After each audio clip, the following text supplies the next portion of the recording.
What's good, family? How you doing? How you living? Let's get it. Come on. How's it going, everybody? This is Jack Posey. Ahmad Shaw. And this is the accountability call. What we got today, Jack? I feel like we got something special going on. I think we do. And for episode 12, Ahmad and I are going to bring you guys another Off the Boat special series episode. But before we get to that, and before I explain what the Off the Boat series is, Ahmad, tell the people who you are. Ahmad is a sophomore engineering major at St. Vincent College. I am a prefect in the freshman dorms. I am a football player, play corner. I almost forgot. And I play corner here at St. Vincent You sure College. you play football? I think I do. I don't know. I sit on the bench a lot. Just playing. He's playing with you. So, sophomore engineering major here at St. Vincent College. I'm a prefect in the freshman dorms. Prefect is basically an RA, so I watch over about 17 to 18 guys at one time. I'm a football player. So awesome. Way to tell the people. Yeah, I try. All right. My name is Jack Posey. I am a sophomore at Penn State. I play in the men's lacrosse team, and I am a finance major.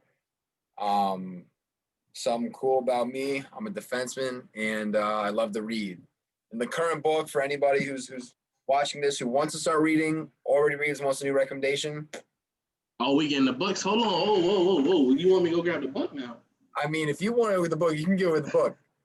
Okay, I'm on my left, so it's just me. I got some solo screen time. Rich Dad Portad. I'm going to finish this today. Fantastic book. Ahmad's going to show you another book. But I want to show a book. My next book, Unbeatable Mind. All right. Read. Can't let you one up. I knew you showed more than one, didn't you? I showed two. I almost showed your book too. I almost did. I knew you did. All right. So this is the book I'm reading right now. How to Win Friends and Influence People. But this is the other book I'm reading. Hold on. Yeah, that's the book right there. I don't know if y'all can see that. Y'all see what that says? Might be a little glare. A little glare. Crime and Punishment. By Dostoevsky or whatever. I don't know how to say his last name, but he's a Russian author. So I'm reading two books right now. I'm about to add a third one on. Real quick, Ahmad, you play football, right? Yes, sir. And you're reading two books, right? Oh, yeah. I'm pushing. And what's your major again? Engineering. So you're telling me you're a football player who's an engineering major. Yeah. Who's reading two books at once. Yeah. And you have a podcast. Don't forget the prefect part too. And he's a prefect. Come on now. We're just making it happen, bro. Come on. I just want to check in. Are you doing okay? Let me check real quick. I think I'm doing well, brother. The heart's beating? Yeah, it's still there. I'm trying to look. You just gotta get after it, bro. You know what I mean? Sometimes, you want to grow and develop the best way you can, and that is under some type of stress, some type of pressure, right? What's the saying? Pressure bursts pipes, but it also makes diamonds. You know what I mean? Dang, y'all getting some good quotes today. Y'all are in for a treat. I will tell you that. Oh yeah, let's get back to it though. So yeah. So now that we got that cleared up, just want to make sure. Yeah, you're doing all five and you're still okay, so that's cool. But to my point before, this is episode 12. And this is episode 3 of our Off the Boat special series. Now, what's off the boat? Okay, so what Ahmad and I do, if you guys have been watching, we make our goals in the beginning of the week with our 3, 2, 1 goal planning, setting strategy. And then on Fridays, we like to recap the week, let you know how it went. But there's a big gap between Monday and Friday, and then over the weekend. So what Ahmad and I want to do is give you guys a deeper dive into what it's like to go through the process of growth, give you a little insight to what, how our minds work, so you can take some of what we do and apply it to your life. So you can either figure out if it works or if it doesn't. If it works, awesome. And if it doesn't, well, guess what? You just found out a way that doesn't work. So these Off the Boat episodes, which are episodes that aren't our 3, 2, 1s, are a real deep dive into how Ahmad and I think. These are really honest conversations. Our topic today, Ahmad and I have not talked about. We've talked about it, but not officially, formally talked about it. So this is going to be a real interesting conversation. Yeah. And the reason we call it Off the Boat is because, like I said, you can see Ahmad and I kind of, going along the surface of the ocean, on a boat, chilling, but there's a lot underneath the boat that's going on that you guys don't see.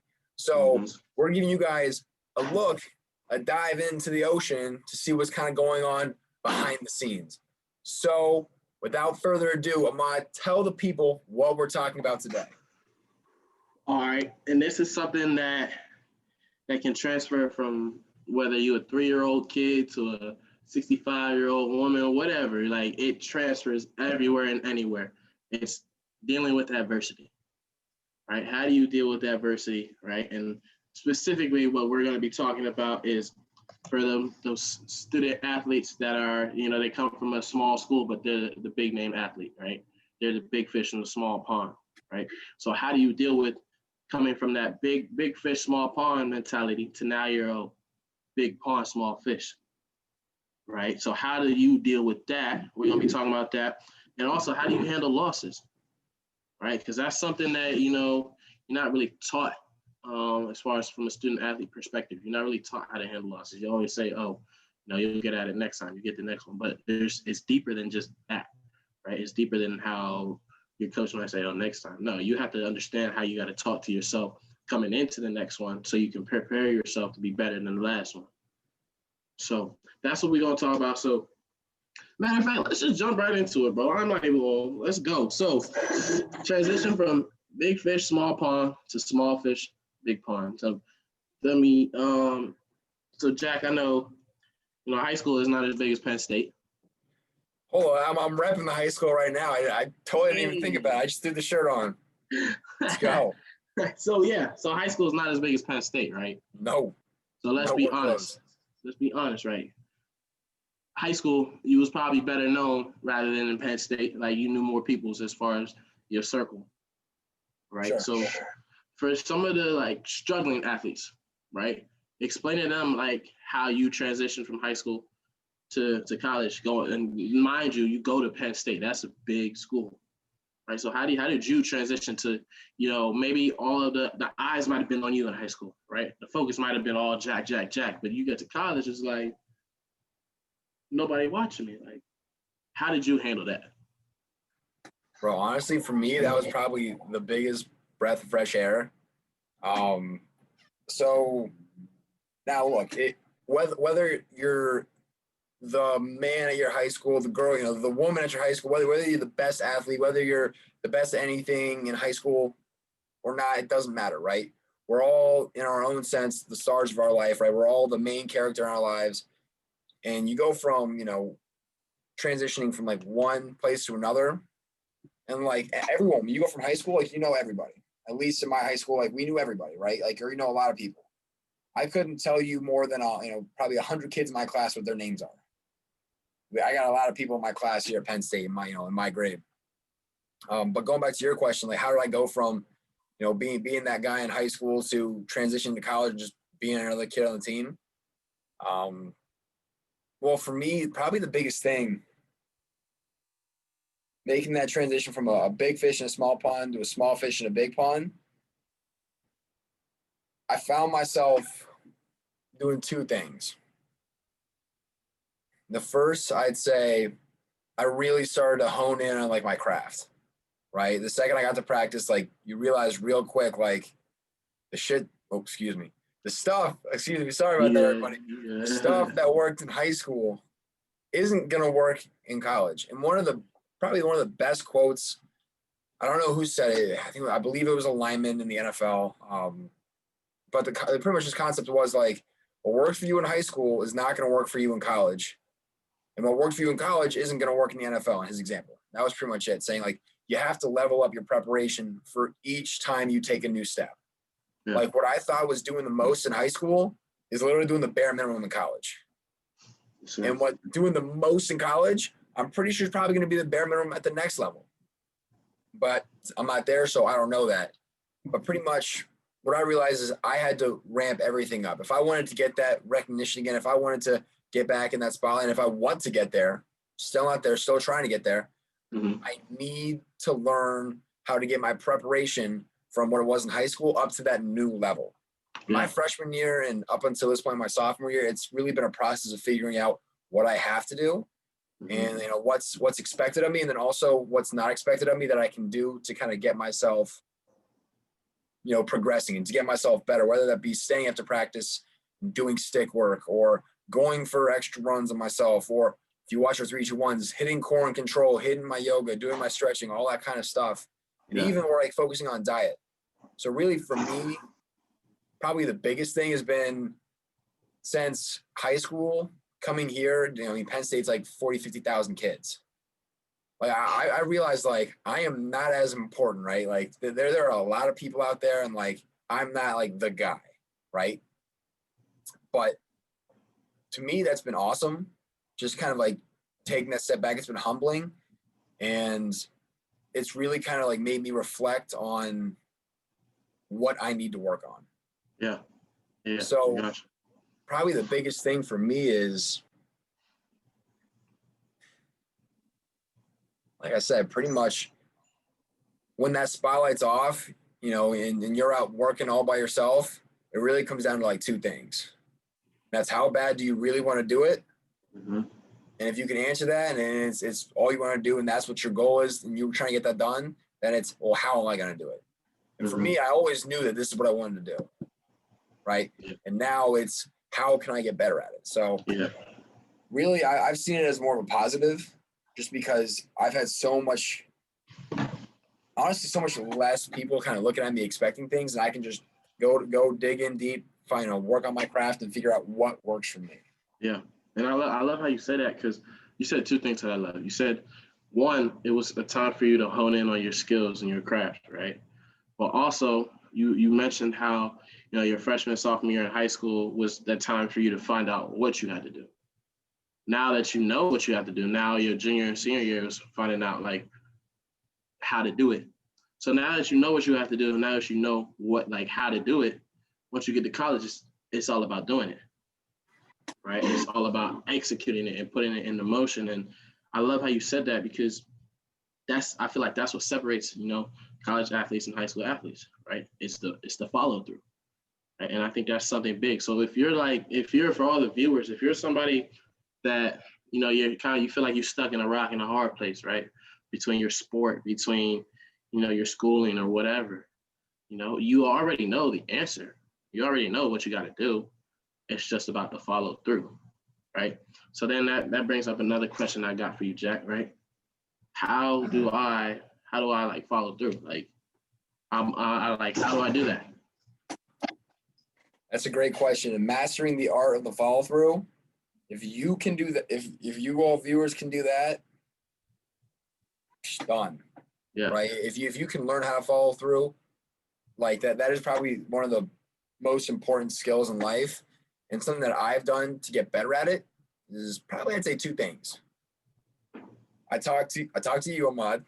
That helps. Having an accountability partner, so I can, like, if I want to say, hey, I want to do stick work every day this week, and I don't tell anybody, I'm not letting anybody down but myself if I don't do it.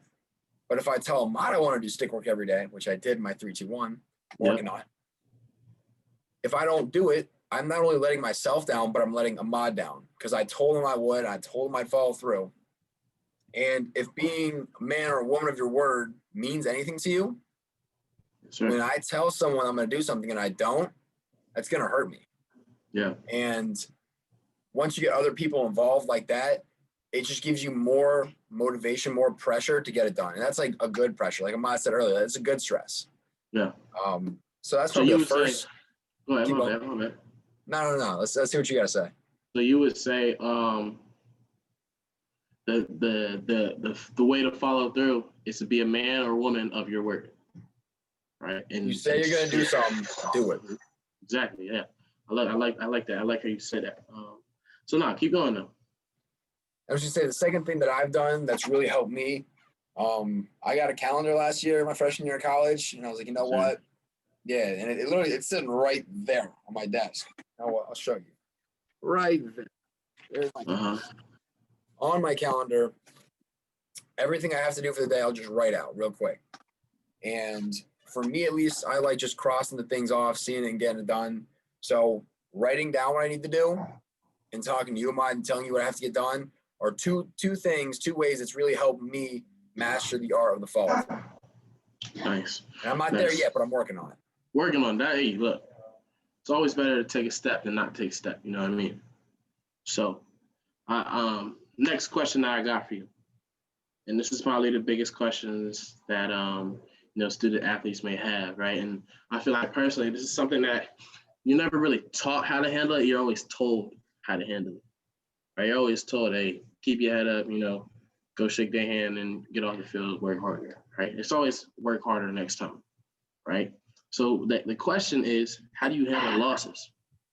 Like, what do you do when you take a loss? Like, does that fuel you? Does that, what's the word? Does that put you down? Do you get in a hole? Like, how do you handle losses, Jack? I really like how you say you're always told how to act and you're not taught how to act. Because I think that's really, really true. And honestly, it's not something I've ever thought about either. So it's interesting. I'll put you on the spot. Oh, y'all getting? No, you're you guys getting a real one. This is the real response to it. For me, when I lose, I'm very quiet. I like to be really reflective. Kind of what happened, what went on through the week that kind of led up to the game that, led me to the point that I wasn't prepared enough.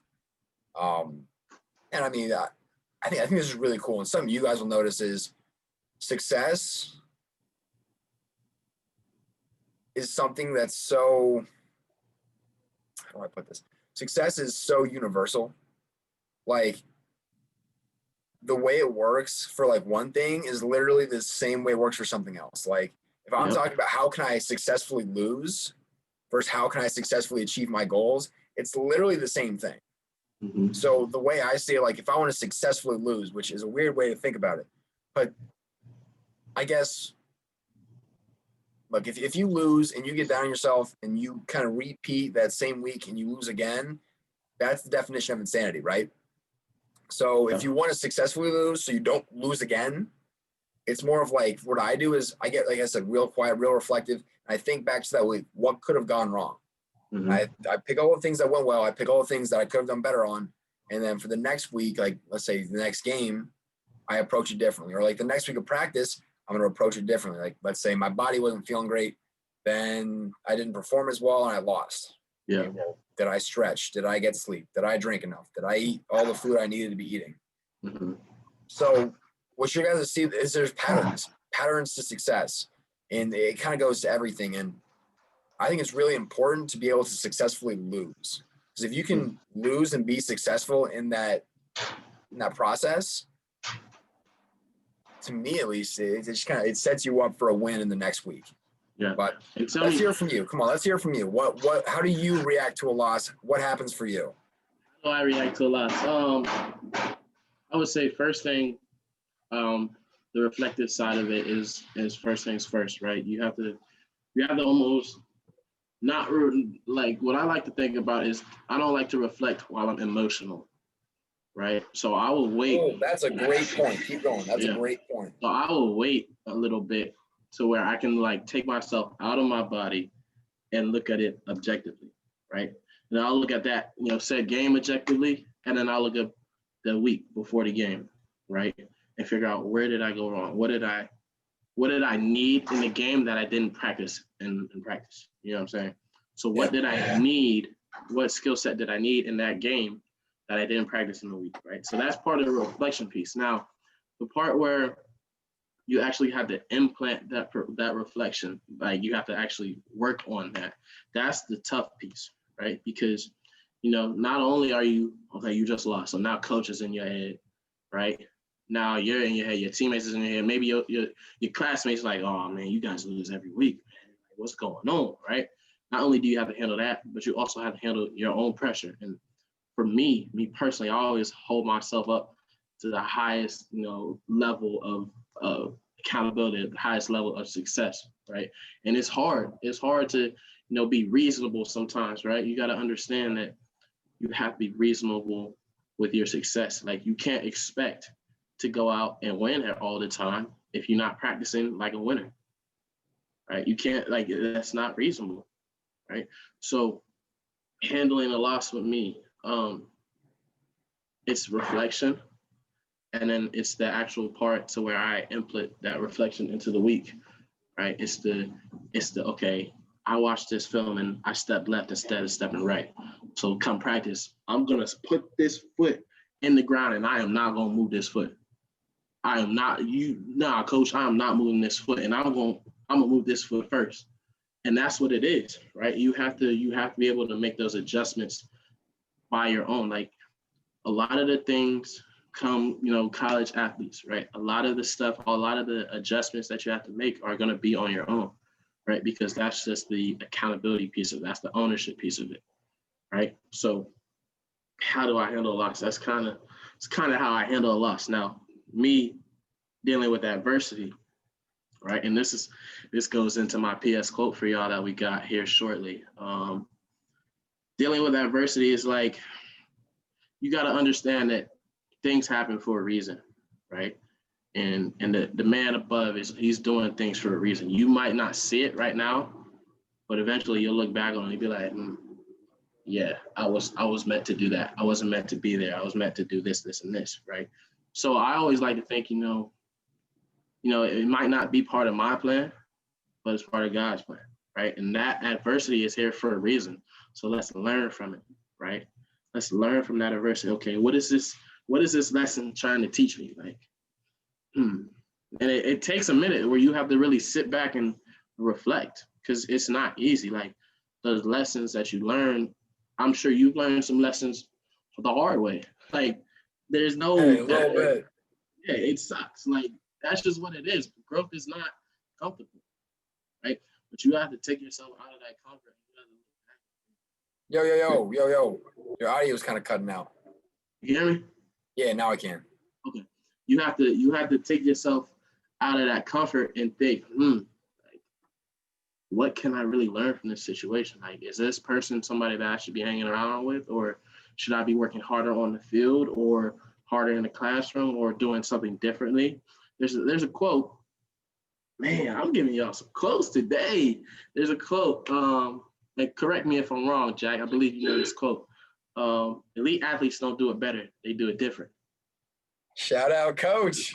Shout out, Coach Cav. Right. So, elite athletes don't do it better; they do it different. So you have to understand when you're dealing with adversity, reflect on it. Now move differently. Right. Don't try and let me study this, and this. No, you studying the wrong thing. You see what I'm saying? You're studying the wrong thing. You're supposed to be studying this. You don't need to know about how to add 2 + 2. You need to learn how to multiply. See what I'm saying? So elite athletes don't do it better. They do it different. And that's kind of how I handle dealing with adversity, right? It's his plan, not my plan. So I love that. And I think that kind of, you can tie that into the point we had earlier. How do you go from a big fish, small pond to a small fish, big pond, right? You're just kind of dealing with that adversity in itself. And two things you said that I love. The very first thing you said was just spot on. When you want to be reflective of yourself, you have to wait so you get to that point where you can detach yourself emotionally from the situation.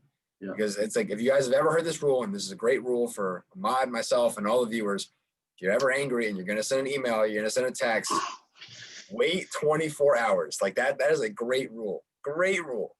Yeah. Now that we've got that out of the way, once you're able to detach yourself from those emotions, then you can truly reflect and not get caught up with yourself about it, if that makes sense. Yeah. It's not easy, but if you can do it, very effective. And it's something that we should all practice and try to do. Mm-hmm. The second thing you said that I loved is, I said reflect. You said it make the adjustment. I can always reflect, and you can always reflect. We can always think, okay, we could have done this better. But like you were saying with the follow through, if you don't follow through and make the adjustment, you're going to be stuck in that endless loop, right? So to be able to, obviously, yes, you have to reflect, but to be able to detach yourself emotionally, reflect, and then make the adjustment. Three keys to dealing with adversity and losses. Right there. Right there. Y'all have it right there. So, getting kind of close towards the end of the episode. So what we got, Jack? What we got left? So to finish out, honestly, real quick before we finish, that was honestly, I think that was a really good talk. We kind of brought together our two, because I didn't know how you dealt with losses, and we've been talking for like 6 or 7 months. So yeah, we talked for a minute. That honestly helped me. So I like those 3 keys. Those three different steps to dealing with the losses. I hope all you viewers like that as well. I just want to say one quick thing. We have content coming out on the Instagram. We put our first video up. If you aren't following already, follow the Instagram at @the_accountability_call. Big things are coming to the Instagram. This content will be on the Instagram, so you can see us in little smaller clips here and there if you follow us. But thank you again for all of our support, all of our subscribers, all of our followers, all of our viewers. We appreciate all of you, and we're real happy that you guys decided to start your journey to growth and start your journey to being the best version of you. And to wrap our day up, wrap our Off the Boat series, episode number 3, our 12th total episode, we're going to hit you guys with our PS quotes. Let's go. I'd like to go first because this one's from Ahmad. He put me on to Nipsey's song. Perfect. Rest in peace, King Nipsey. And I loved this one line. And what Nipsey said was, just make sure you cross the line after the time it takes. I'm not going to say the word, but y'all know what it means. Just cross the line, right? Just because you thought it was going to take 1 hour to write the paper and it takes you 3 hours to write the paper, well, you still finished. Like, who cares how long it took? You got it done. Just because you wanted your dream job at age of 20, but you didn't get it until you were 40, who cares? You got to your dream job. Yes, sir. The time in between, that's all the time you're growing. That's all the time you're learning. Mm-hmm. So don't put that pressure on yourself for the time that it takes to get to something if you don't hit it, because guess what? You're going to get to the finish line, and that's all that matters. Yes, sir. Okay. For my PS quote, now look, I don't know if I can top Nipsey Hussle, but I'm going to try. Okay, I'm going to try. And this is a quote that me and Jack, we kind of came up with during the summer. Don't ask me where it came from because I don't really know, but it relates. You know, it came from the brain. It relates somehow, some way. So the quote was, and I'm gonna show you how this works, right? So Jack, let's say you on the beach, right? I love the beach ball. You love the beach. You playing on the beach with a beach ball, obviously, right? You throw that beach ball in the water, right? Does the beach ball sink or does it float? It floats. It floats? No. See, I don't think you understand what I'm saying, right? You throw that beach ball into like let's say like a medium-sized wave, like a 5-foot wave. Does it sink or does it float? Pretty sure it floats. No. See, this is I'm trying to tell you something, right? You take that beach ball, you throw it into a 20-foot wave. Does the beach ball float or does it sink? I'm pretty sure the ball floats. Exactly, right? The ball floats because it doesn't affect that wave. It doesn't let that wave affect it, right? The ball is always going to rise to the top, right? So for all you listeners, all you watchers, all you viewers, don't let any type of obstacle come and sink you because it's not going to happen. You have to rise to the top. You got to rise to the occasion. So the quote is, the ball doesn't care how tall the wave is. It'll always rise above. So don't care how much adversity you got to handle. It don't matter. You're going to rise above. You're going to get up there. So be a beach ball. Be a beach ball. Beat the wave, rise up, beat the challenge, accomplish your goals, be successful, do what you got to do. Yeah, big time. Do what you got to do and be a beach ball. Come on now. All right. Well, episode 12. Episode 3 for the Off the Boat series has been awesome. Literally off the boat because the beach ball hopped off the boat and it still had to rise up with the boat. But great episode, great talk, Ahmad. It's always fun, always awesome talking to you and talking to you guys, the viewers as well. Thank you again for tuning in. Like I said before, my name is Jack Posey. Ahmad Shaw. And this is the Accountability Call. Woo, let's get it, family. Get after it this week. We almost done. Come on.